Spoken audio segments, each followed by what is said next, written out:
Right now, I am inside of the shipping container conversion, summing up a few things for the day, finna sum my day up, tighten up on a few things on the sheetrock, make sure we had everything lined out. Still got a couple more things down here to do, as you see, like things are going.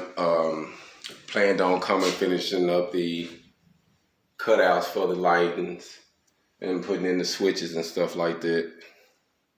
You know what I mean? And the power. So everything, like I say, everything is coming, man. And then, bam! You know what I mean? I got the door in to go to the side of the welding booth. So I'm really excited about this. And like I said, this is going to be a multi-purpose area. But I'm going to be doing welding sessions in here. I'm going to actually create a booth to separate some things. But I got it pretty much lined out. It's going to be cool. So let's step in for a second and show you how I've been lining it out so far. So I'm just trying to get a couple things lined out as far as getting some stuff in here. So you can close the door all the way.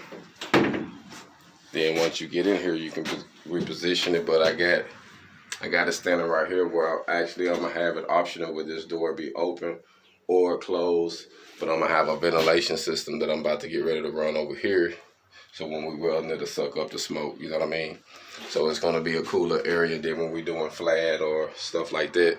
We'll be messing with stuff on this side. So that's what this area is for. I got my 220 plug down here. Then I'm gonna have my other, I think that's a socket. And that's gonna be a 4 plug down there. And then I'm gonna have a 2 here. So that way, you know, while you over here, you plug it into, you got your grinder or whatever, rod brush, you can have it plugged in. And you can go on and start working on your stuff. And I'm gonna have a separation, which is gonna be a curtain here. So when we do have it open and people come in, it won't mess up nobody. And I got my curtain down here, actually. So, got a few things, man, I'm trying to get lined out. I really gonna think it's gonna be cool when it's all said and done. Like I say, I'm still knocking out a few things, but I'm getting it lined out, man. I'm excited, family. I'm excited, you know what I mean? One day at a time. It takes time. So I'm excited that it's actually working out, you know what I mean? So all I can say, man, is it takes time. So don't nothing come overnight. My goal is the way I have this position to stand that you can be able to loosen it and I can take it off and I can have it put down. So if I was traveling or something, or I just didn't want it up, I could actually just take it down. That way that won't be up and it'll just be standing post. But I'm gonna make the post stationary. I'm gonna actually mount it down here.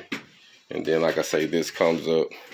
And when I come in here, you know, it's not a house, so I still got plenty of room. And then I can always unmount it if I'm trying to get something in. So got a few things going, man, trying to line it out. So just wanted to show y'all that. Been on the grind, trying to make some things happen today, man. I'm getting closer and closer to opening up the cafe. So stay in tune with me, stay in tune. Hopefully we'll be doing some big things soon. We'll be open, we'll be networking, showing people what they can do with their container conversions, selling our merchandise, our services, and networking with our people. So, you know, one step at a time, but I'm building this with my hands, made in the US, you know what I mean? So, you know, this most definitely, most people like to say tiny. I don't like to say tiny because even though I'm starting off with a 20-foot shipping container conversion, it can be big, it can be whatever. You can add on to it, it can multiply, it can be 4, 5, 6, 7, 8, 10, you know what I mean, 12. So your imagination is your limitation, just remember that. Hold on.